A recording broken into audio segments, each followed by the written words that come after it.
जय हिंद दोस्तों।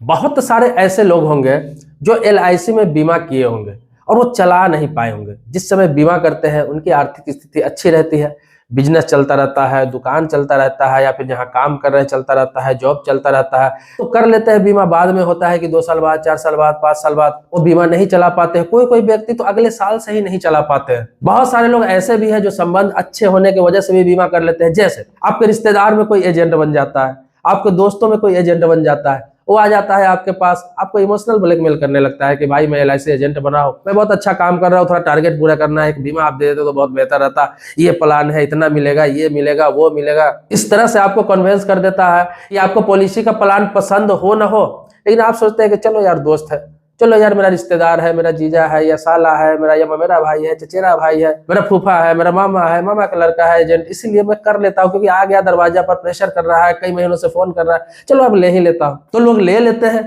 लेकिन होता है कि वो चला नहीं पाते। बहुत सारे लोगों के पास पहले से बीमा होता है, फिर भी ले लेते हैं, चला नहीं पाते हैं। ऐसा बहुत सारे लोगों के साथ होता है, ये रियल है। इस वजह से भी लोग बीमा लेते हैं और वो बीमा ज्यादा दिन चल नहीं पाता है। कोई 1 साल चला के बंद हो गया, कोई 2 साल चला के बंद हो गया, कोई 3 साल चला के बंद हो गया। ऐसे पैसों की बात करूं तो हजारों करोड़ रुपया एलआईसी के पास पड़े हुए हैं, जो कोई व्यक्ति 2 साल, 3 साल, 1 साल चलाकर वो चलाया ही नहीं उस बीमा को, और ना ही उस व्यक्ति को पैसा रिफंड मिला। क्योंकि इसके लिए नियम है, इसके लिए लॉ है, इसके लिए एलआईसी का गाइडलाइन बना हुआ है कि आप इतने दिन चलाएंगे तो ही पैसा मिलेगा, इतने दिन चलाएंगे तो इतना पैसा मिलेगा, इतने दिन चलाएंगे तो इतना पैसा मिलेगा।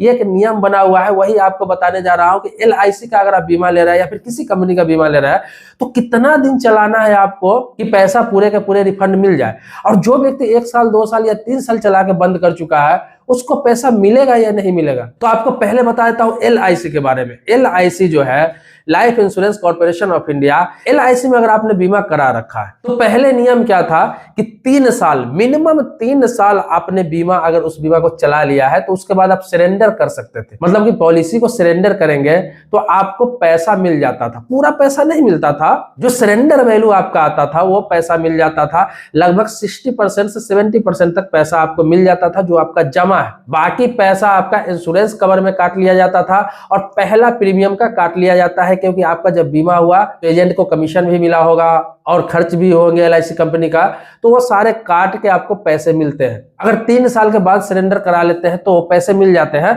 अगर उसके बाद आप नहीं चलाना चाहते थे तो। लेकिन इस नियम में कुछ अब बदलाव हुआ है। अब बदलाव क्या हुआ है कि अगर 10 साल का आपने बीमा ले रखा है, कोई प्लान है जो 10 साल तक का ले रखा है, तो आप क्या है कि 2 साल के बाद उसे सरेंडर कभी भी करा सकते हैं। अगर 10 साल से ऊपर का आपने प्लान ले रखा है तो आप 3 साल के बाद कभी भी उसे सरेंडर करा सकते हैं। उसके लिए वही नियम। बहुत सारे लोगों का यह सवाल होगा, जब हम सरेंडर करते हैं 2 साल बाद या 3 साल बाद करेंगे तो पूरा पैसा मुझे क्यों नहीं मिलता है, एलआईसी पूरा पैसा क्यों नहीं देती है? तो इसका भी नियम है। आप जानते हैं कि एलआईसी किसी न किसी एजेंट के द्वारा आप करवाते हैं, तो एलआईसी जो आप कराते हैं तो उसमें एजेंट का कमीशन भी होता है। तो पहला प्रीमियम अगर देखा जाए तो एजेंट का कमीशन हो गया, इंश्योरेंस कंपनी को अन्य खर्च है, बहुत सारा पेपर वर्क है, तो सारे खर्च समझिए पहला प्रीमियम इंश्योरेंस कंपनी का पूरा लगभग देखा जाए तो बहुत सारे उसमें खर्चे रहते हैं। तो पहला प्रीमियम तो खर्चे में ही चला जाता है। दूसरा प्रीमियम से एलआईसी के पास या फिर किसी भी इंश्योरेंस कंपनी के पास वो पैसा आपका बचना और इन्वेस्ट होना स्टार्ट होता है। इसीलिए कभी भी 2 साल बाद या 3 साल बाद जो मैंने नियम बताया उसके हिसाब से आप सरेंडर करते हैं तो आपको पूरा पैसा नहीं मिलता है। लगभग 40% से 50% पैसा उसमें से काट के ही आपको मिलता है, क्योंकि 10 साल के लिए आपने किया या 15 साल के लिए किया या 20 साल के लिए किया, आपको बीमा हमेशा चलाने के लिए करना चाहिए, इमोशन में नहीं करना चाहिए। लाख आपका चचेरा भाई है, ममेरा भाई है, मौसेरा भाई है, साला है, जीजा है, कोई भी एजेंट बन जाए उससे कोई मतलब नहीं है। आप सक्षम है तो ही बीमा करिए, नहीं सक्षम है तो मत कीजिए। बीमा कोई मजाक नहीं है, रिश्तेदारी निभाने के लिए बीमा नहीं होता है, अन्यथा नुकसान आपको होगा। इमोशनल होकर अगर बीमा करा लिया आपने बिना जरूरत का, नुकसान आपको हमेशा झेलना पड़ेगा। या तो पैसा डूबेगा या फिर पूरा पैसा नहीं मिलेगा। हाँ, जरूरत है तो कराइए, लेकिन जरूरत नहीं है तो जबरदस्ती किसी के कहने में टारगेट पूरा करने के लिए किसी का आप बीमा मत कराइए। अब देखिए, बहुत सारे प्राइवेट कंपनी है जो इंश्योरेंस कंपनी है, उसमें क्या है कि 1 साल के बाद ही आप सरेंडर करा सकते हैं। उसमें 1 साल का भी नियम है कि 1 साल के बाद भी आप सरेंडर करा सकते हैं बीमा को। लेकिन 1 साल का मतलब समझ रहे हो, 1 साल नहीं होता है, उसमें 2 प्रीमियम आपका जाता है। जैसे कि 1 साल में 2 प्रीमियम, पहले साल में किसी का भी 2 प्रीमियम जाता है, लोग ध्यान नहीं देते हैं। कैसे जाता है? जैसे अभी आपने बीमा कराया, 1 जनवरी को आपने कराया, एग्जाम्पल के तौर पे आपको बता रहा हूं, तो आपने कराया तो उस समय आप क्या करते हैं, आपका 5,000 प्रीमियम है या 10,000 प्रीमियम है, आप जमा कर देते हैं, करते हैं बीमा स्टार्ट के समय कर दिए। फिर 1 साल जैसे पूरा हुआ, नेक्स्ट जनवरी आया तो फिर आपको प्रीमियम आ गया, प्रीमियम जमा करना है। तो 1 साल में आपको 2 प्रीमियम हो गया। दूसरे साल से आपका सिंगल प्रीमियम जाएगा, लेकिन पहले साल में किसी का भी 2 प्रीमियम जाता है। अगर सही से आप कैलकुलेट करेंगे तो आपको समझ में आएगा, लेकिन लोग इस पर ध्यान नहीं देते हैं। उनको लगता है एक ही प्रीमियम गया है, फिर अगले साल मैंने जमा किया, फिर वो साल जमा किया, लेकिन 1 साल के अंदर आपका 2 प्रीमियम चला गया। नेक्स्ट ईयर देखेंगे तीसरे साल में तीसरा प्रीमियम जमा किया तो 2 साल ही रहता है आपका। फिर चौथे, मतलब कि 10 साल का है तो 11 प्रीमियम जाता है, 15 साल का है तो 16 प्रीमियम जाता है। इस तरह से बीमा होता है किसी भी कंपनी का। पहला पैसा तो उसी समय चला गया, ये साल भी नहीं लगा था, स्टार्ट ही हुआ था, आपका पहला पैसा चला जाता है। तो उस पैसे की कोई वैल्यू ही नहीं होती है, क्योंकि वो तो खर्च में चला जाता है बीमा कंपनी का। तो प्राइवेट कंपनी जितना भी 1 साल में जो सरेंडर करने का नियम बना रखा है, तो वो क्या बोलता है कि आपने बीमा कराया वो, और 1 साल जो पूरा होगा तो 1 प्रीमियम जमा करेंगे, वो 1 साल कैलकुलेट होगा, उसके बाद आप सरेंडर कर सकते हैं, जिसमें आपको 30 से 50% तक ही पैसा आपको रिटर्न मिलेगा। मतलब कि जो दूसरा प्रीमियम आपने जमा किया वही समझिए मिलेगा, पहला प्रीमियम आपका गया। तो इसीलिए एक तरह से समझिए कि कोई अगर बीमा कर भी लेता है, उसे नहीं चलाना है, तो पहला प्रीमियम लोग भूल ही जाते हैं, दूसरा प्रीमियम जमा ही नहीं करते हैं। जो जमा कर दिया उन्हें किसी भी हालात में चलाना पड़ता है। बीमा होता ही चलाने के लिए, आपको सेफ्टी के लिए होता है, इन्वेस्टमेंट के लिए होता है, बहुत सारे चीज को कवर करने के लिए होता है। ये मजाक नहीं होता है कि करा लिए और इसे सरेंडर करना है, तो ये कोई इन्वेस्टमेंट नहीं है, इसमें बहुत बड़ा नुकसान हो जाता है लोगों का। अब देखिए, इसीलिए IRDAI ने क्या किया है कि हर बीमा कंपनी का, चाहे वो LIC का है, चाहे कोई भी इंश्योरेंस कंपनी है, उन लोगों के लिए एक नियम बना दिया कि अब आपको कोई बीमा कर देता है समझा के, कोई प्लान समझा देता है, जबरदस्ती कर देता है, कोई इमोशनल करके कर देता है, लेकिन आपको 2 दिन बाद, 4 दिन बाद, 10 दिन बाद रियलाइज होता है कि अरे मैंने गलत बीमा कर लिया, मुझे तो इसको करना ही नहीं था, अब मैं पैसा कहां से जमा कर पाऊंगा, मैं इमोशन में कर लिया, मैं उसे मना नहीं कर सकता था, या फिर पॉलिसी पसंद नहीं आया, उन्होंने जो बताया आपको लगे बाद में कि नहीं ये प्लान ऐसा नहीं है, इन्होंने कुछ और बताया है, आगे चल के इतना नहीं मिलने वाला है, या फिर मेरे लायक ये प्लान नहीं, कुछ भी आपको समझ में आता है, तो आप 1 महीने के अंदर में, कोई भी बीमा आज आपने कराया, आज से 1 महीने के अंदर में उसे आप रिजेक्ट करवा सकते हैं, कैंसिल करवा सकते हैं। जिस कंपनी का बीमा है उस कंपनी में आपको एक आवेदन देना होगा।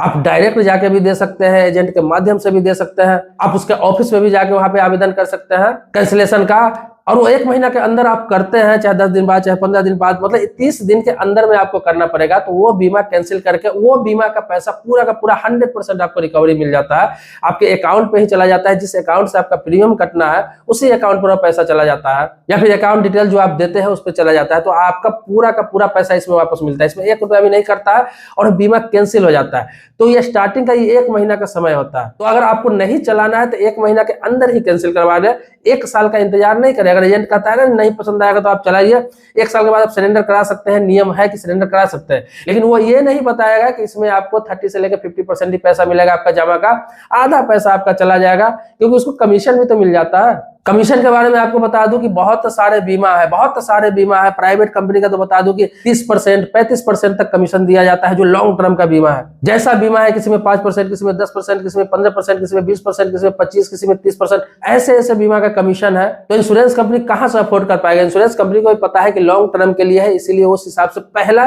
साल में कमीशन देता है। ये पहले साल का कमीशन होता है किसी भी बीमा का, फिर दूसरे साल, तीसरे साल से हर एजेंट को 5% कमीशन लाइफ टाइम तक मिलता है, जब तक कि यह बीमा चल रहा है, चाहे आप खुद जमा कर रहे हैं चाहे एजेंट जमा कर रहा है। पहला जो कमीशन होता है वो हेवी होता है किसी भी इंश्योरेंस कंपनी में, और दूसरा जो कमीशन होता है ये 5 से 6% होता है लाइफ टाइम के लिए। आपका प्रीमियम जमा होता रहेगा, जो एजेंट है उसको पैसा मिलता रहेगा। अब बात कर रहा हूं LIC का, तो LIC में 35%, 40%, 45% ऐसा कुछ कमीशन नहीं है। LIC में है कि अगर लॉन्ग टर्म के लिए, अगर 20 साल 25 साल के लिए बीमा होता है तो उसमें भी 25% तक कमीशन है, और वही 10 साल के लिए होता है तो 15%, 10% उससे कम है। तो इस तरह से पहले साल का कमीशन होता है, उसमें बाकी उसके बाद फिर उसमें भी लाइफ टाइम 5% कमीशन मिलता है। चाहे प्रीमियम आप किसी और एजेंट से भी जमा करवाएंगे, लेकिन कमीशन उसी को मिलेगा जो एजेंट आपका बीमा कर चुका है। इसीलिए इंश्योरेंस कंपनी को पहला प्रीमियम में ज्यादा पैसा नहीं बच पाता है। अब आते हैं कि बहुत सारे लोग को ये लगता है कि जब एजेंट कमीशन लेता है, उसको कमीशन मिलता है, तो प्रीमियम वही क्यों ना जमा करे, मैं क्यों जाकर जमा करूं? तो मैं आपको बता दूं कि ये LIC के रूल में या फिर किसी इंश्योरेंस कंपनी के रूल में नहीं, ये IRDAI का ही रूल है, ये गवर्नमेंट का ही रूल है कि बीमा जो व्यक्ति करता है वो आपका इंश्योरेंस चलाने का भागीदार नहीं होता है। वो आप खुद चलाइए, किसी भी एजेंट से चलाइए, या फिर किसी प्रकार से प्रीमियम जमा कर सकते हैं। वो आपको खोलने के लिए, कन्वेंस करने के लिए एडवाइजर होता है, चाहे एजेंट होता है, अभिकर्ता होता है। वो आपका बीमा चलाने के लिए नहीं होता है, चलाना आपको खुद पड़ेगा, ये नियम है। आप कोई चला रहा है, आपको तो वो अलग बात है। LIC के एजेंट सर्विस देते हैं, सेवा देते हैं, इसलिए देते हैं लालच में कि आगे बीमा रिश्तेदार से दिला देगा, किसी और से दिला देगा, या खुद दूसरा बीमा दे देगा, तो इसीलिए सेवा देते हैं। रूल नहीं है कि आपका बीमा वो प्रीमियम भरेगा ही भरेगा जाकर, ये आपको खुद करना पड़ेगा। इसीलिए अब नियम आ गया है कि अब तो ऑटो डेबिट भी हो गया है। आप जब बीमा करते हैं, कभी भी किसी प्रकार का इंश्योरेंस लेते हैं जिसमें प्रीमियम आपका हर साल जाता है, खासतौर पर लाइफ इंश्योरेंस, टर्म इंश्योरेंस की बात कर रहा हूं, तो इन सभी बीमा में क्या करें, ऑटो डेबिट करा ले। अकाउंट नंबर देकर वहां पे IFSC कोड देकर आप ऑटो डेबिट करा ले। आपका जब प्रीमियम का समय आएगा, तो हर साल हो गया, चाहे 6 महीना में कट रहा है, चाहे 3 महीना में कट रहा है, जब भी प्रीमियम का टाइम है, वो खुद ब खुद ऑटो डेबिट आपके अकाउंट से हो जाएगा, आपको जमा करना ही नहीं है। और किसी प्रकार का मैच्योरिटी भी होगा, किसी प्रकार का बोनस भी आना होगा, तो उसी अकाउंट पे आएगा, तो आपको किसी प्रकार से कुछ अलग से करने की जरूरत नहीं पड़ेगी। एजेंट से मतलब रखने की जरूरत ही नहीं है। एजेंट आए ना आए, बाहर में जाए, उससे आपको कोई मतलब नहीं। तो आप अगर बीमा करा रहे हैं तो ऑटो डेबिट करा ले, अब एजेंट के चक्कर में ना रहे, अन्यथा आप ही को नुकसान होगा। कभी समय पे नहीं जमा हो पाया तो पेनल्टी भी लगेगा। आप आलस से ज्यादा दिन तक अगर नहीं जमा कर पाए, 2 महीना 3 महीना आपने फेल कर दिया, तो आपका इंश्योरेंस भी फेल रहेगा उसमें, तो नुकसान आप ही का है। इसीलिए आप ऑटो डेबिट करा लें। तो ये कुछ बेसिक जानकारी थी इंश्योरेंस के बारे में। अगर आपके मन में कोई सवाल है इससे संबंधित, या फिर किसी और इंश्योरेंस से संबंधित, लोन से संबंधित, फाइनेंस से संबंधित, इन्वेस्टमेंट से संबंधित, चाहे पोस्ट ऑफिस से संबंधित, तो आप कमेंट बॉक्स में लिख सकते हैं। आपके टॉपिक पर भी वीडियो जरूर बना दूंगा। अगर सब्सक्राइबर नहीं है तो चैनल को सब्सक्राइब करिए, बेल घंटी भी दबा लीजिए। अगर पहले से सब्सक्राइबर है तो इसके लिए आभारी हूँ आपका। नेक्स्ट वीडियो में मिलते हैं एक नए मुद्दे के साथ, तब तक के लिए शुक्रिया, धन्यवाद।